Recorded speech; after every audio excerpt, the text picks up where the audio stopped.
নমস্কার, 24 ঘন্টা আপনাদের স্বাগত। আপনাদের সঙ্গে রয়েছে আমি কুনাল। সময় যত গড়াচ্ছে প্রকাশ্যে আসছে কাউন্সিলর অনিন্দ চ্যাটার্জির আরও কীর্তি।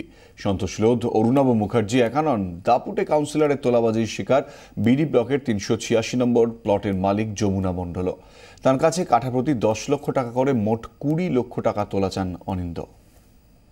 অনিন্দ চট্টোপাধ্যায় গ্রেপ্তার হওয়ার পর উঠে আসছে আরও অভিযোগ, যেমন বিডি 386 নম্বর প্লট এর মালিক যমুনা মণ্ডল বলে 70 এক বৃদ্ধা।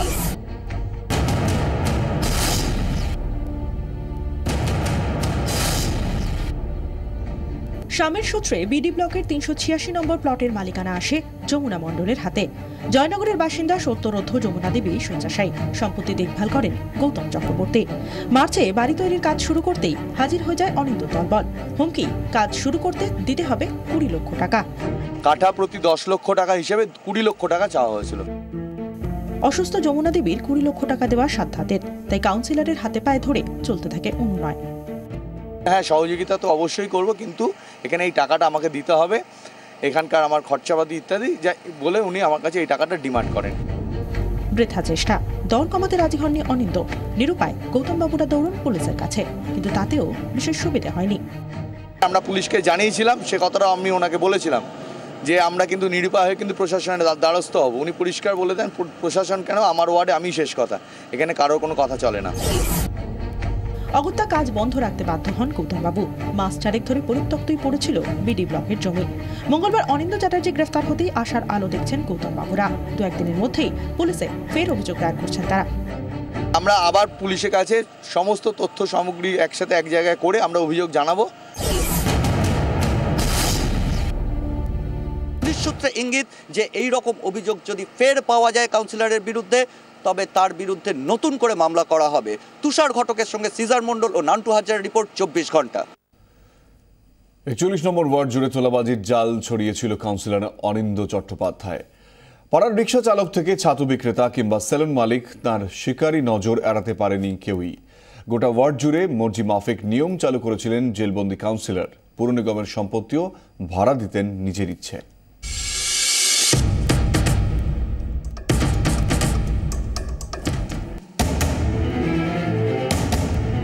বাড়ি করতে গেলে টাকা দিতে হবে, সাফ ফরমান অনিন্দ চট্টোপাধ্যায়। কিন্তু এখানেই থেমেছিলেন না বিধাননগর পুর নিগমের 41 নম্বর ওয়ার্ডের কীর্তিমান কাউন্সিলর।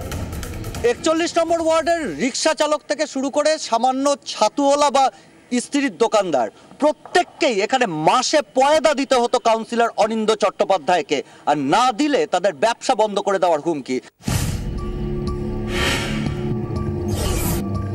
বিধাননগরের এবিএসি ব্লকে 26 বছর ধরে সেলুন চালান শান্তিচন্দ্র রায়। গত বছর অগাস্টে মার্কেটের মধ্যেই নতুন দোকান কেনেন। ফার্নিচারের কাজ শুরু হতেই হাজির কাউন্সিলরের দলবল। দাবি দিতে হবে 2 লক্ষ টাকা। বলেছিলেন দোকান খুললে আমাকে 2 লাখ টাকা দিতে হবে। কেন? দোকানটা আপনি কিনেছেন বলে। আর না দিলে আপনার ট্রেড লাইসেন্স, ইমিটেশন এসব হবে না। নেক্সট টার্গেট রিক্সাওয়ালারা। প্রতি মাসে 100 টাকা করে নাজরানা না দিলে রিক্সা চালিয়ে খাওয়া যাবে না, হিসেব বুঝিয়ে দেন অনিন্দবাবু। ওয়ার্ড অফিসে ডেকেছিল উনি, ডেকে বলেছে কাউন্সিলর অনিন্দ চট্টোপাধ্যায়। আমরা বলেছি কোনো টাকা পয়সা আমরা দিতে পারবো না, রিক্সা চালিয়ে খায়, আপনারা মিটিংয়ে ডাকলে আমরা যাব, কিন্তু আমরা কোনো টাকা পয়সা দিতে পারবো না। কাউন্সিলরের শিকারীর নজর এড়াতে পারেননি স্ত্রীওয়ালা ছাতু বিক্রেতাও। পেট চালাতে কাউকে মাসে 50, কাউকে 100 টাকা করে দিতে হতো অনিন্দ চট্টোপাধ্যায়কে। কত বললেন? 100। সেই টাকা তো আপনি পাননি, টাকা নিচ্ছে এগুলো আপনারা কোথাও জানিয়েছিলেন কখনো? না, 100 रुपया हर महीना। हर एक महीना। कितने दिनों से दे रहे हैं आप? अरे 2-4 महीना हो ही गया। बोलता सत्तू लगाता है, पैसा दो 100 रुपया। পকেট ভরাতে শুধুমাত্র তোলার উপরে ভরসা রাখেননি অনিন্দ। 41 নম্বর ওয়ার্ড জুড়ে কার্যত নিজের নিয়ম চালু করেছিলেন। পুর নিগমের সম্পত্তি নিজের মেজাজ মর্জি অনুযায়ী ভাড়া খাটাতেন অনিন্দ চট্টোপাধ্যায়।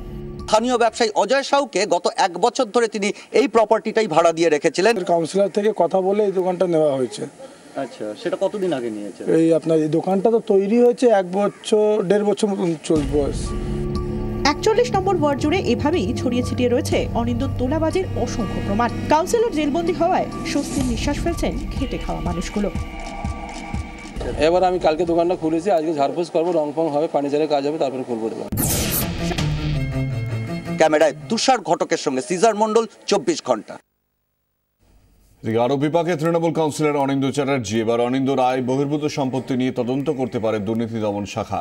কাউন্সিলরের আয় বহির্ভূত সম্পত্তির হদিশ পেতেই তদন্ত শুরু হচ্ছে। গ্রেফতারের পর অনিন্দ্য চট্টোপাধ্যায়ের বিরুদ্ধে বিভিন্ন জায়গা থেকে তোলাবাজির অভিযোগ উঠতে শুরু করেছে। তাই অনিন্দ্যর অস্থাবর সম্পত্তির পরিমাণ কত তা খতিয়ে দেখতে চায় দুর্নীতি দমন শাখা।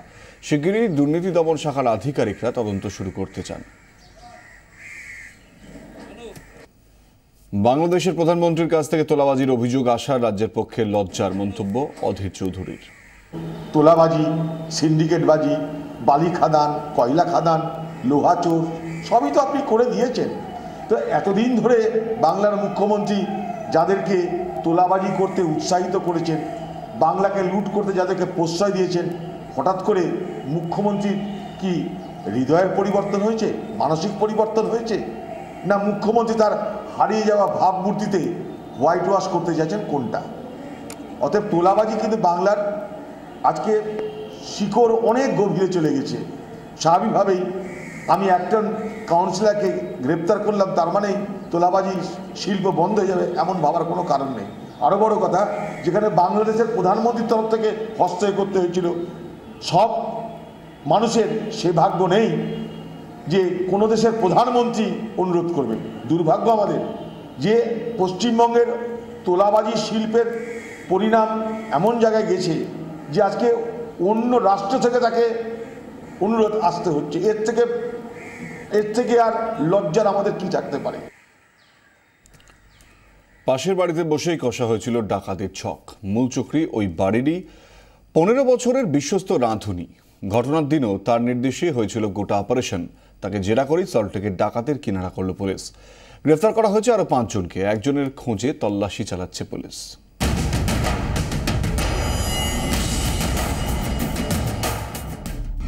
গত শুক্রবার ভর সন্ধ্যায় ডাকাতি হয় সিই ব্লকের স্বর্ণভিলায়। বাড়ির মহিলাদের গান পয়েন্টে রেখে অবাধে লুটপাট চালায় দুষ্কৃতীরা। এর পিছনে যে অত্যন্ত পরিচিত কেউ রয়েছে শুরুতেই সেটা অনুমান করেছিল পুলিশ। পাশের বাড়ির রাঁধুনি সীতারাম দাসকে দফায় দফায় জেরা করা হয়। বেরিয়ে পড়ে আসল ঘটনা। গত 15 বছর ধরে পাশের বাড়িতেই রাঁধুনি ছিল সীতারাম। এই বাড়ির সঙ্গে ভালো সম্পর্কও ছিল, যাতায়াত ছিল এই বাড়িতে। অনেক রকমের হেল্প করতো সব সময়, যেটা ওরা ভেরি গুড নেবার, আর প্রথম থেকেই আমরা একসাথেই রয়েছি। অপরাধীরা জানতো যে এই ঘরের আলমারিতেই পরিবারের সমস্ত মূল্যবান সামগ্রী এবং গয়নাগাটি রাখা রয়েছে। পাশের বাড়িতে বসে সমস্ত দলবল নিয়ে গোটা অপরাধের প্লট ছকেছিল সীতারাম। স্বর্ণভিলায় সিসিটিভি না থাকার সুযোগ নেয় দুষ্কৃতীরা। পাঁচিল টপকে ভেতরে ঢোকে তারা। গোটা অপারেশনে চলে সীতারামের নির্দেশে। বাড়ির লোকেরা চিনে ফেলতে পারে এই আশঙ্কায় এই সিঁড়ির কোণা থেকে গোটা অপারেশনের ইশারা করে নেতৃত্ব দিয়েছিল সীতারাম। ওই ব্যক্তি যে পরিচিত সন্দেহ হয়েছিল বাড়ির মেয়েদের। চোখটা দেখে হয়তো আমাদের ফিলিং হয়েছিল যে হয়তো ও হতে পারে। যত রকমের ইনস্ট্রাকশন দেওয়া ওই স্টেয়ারকেসটা থেকেই দিচ্ছিল, এটা আমরা প্রত্যেকে নোটিস করেছি। ওই রকম প্যাকেটের ভেতরে টয় পিস্তল বলে যে বাক্সটা, ওটা ফার্স্ট ফ্লোরে পড়া ছিল। তখনই বুঝতে পারলাম যে পিস্তল ওয়াজ নট রিয়েল। সীতারামের কাছ থেকেই বাকিদের খোঁজ পায় পুলিশ। গ্রেফতার করা হয় ওই বাড়িরই পরিচারক রাজেশ যাদব ওরফে ছোটুকে। ধরা পড়ে পাপ্পু যাদব এবং মনোজ কুমার দাস। এদেরকে কেষ্টপুর থেকে গ্রেফতার করা হয়। বাগুইয়াটি থেকে ঝড়খালির বাসিন্দা রাজা হালদার এবং কুলতলির বাসিন্দা তপনপুর কাইতো ধরা পড়ে। উদ্ধার হয় কিছু গয়না, খেলনা পিস্তল এবং কয়েকটি মোবাইল। সীতারাম ও রাজেশ ছাড়া বাকিরাও সল্টলেকের বিভিন্ন ব্লকে পরিচারক অথবা ক্যান্টিন বয়ের কাজ করত। জানা গেছে কি এরা প্ল্যান 4-5 দিন আগেই করেছিল, কিন্তু সেই দিনে করতে পারেনি। সামহাও ওইটা সাকসেসফুল হয়নি। আবার সবাইকে ডেকে সীতারাম নিজের ঘরে বসিয়ে ওইখানে কিভাবে করতে হবে সবার সঙ্গে কথা বলে, বলুন যেখানে ও থাকে পাশের ঘরে নিচে থাকে, একটা রুম আছে, পাশের ঘরে একটা রুম আছে, ওইখানে বসে এরা প্ল্যান করেছে, তারপরে ঘটনাটা করেছে। ধৃত রাজেশ ও সীতারামের টিআই প্যারেড হবে। ক্যামেরায় কমল জানার সঙ্গে নান্টু হাজরা ও ঋত্বিক মণ্ডলের রিপোর্ট, 24 ঘন্টা।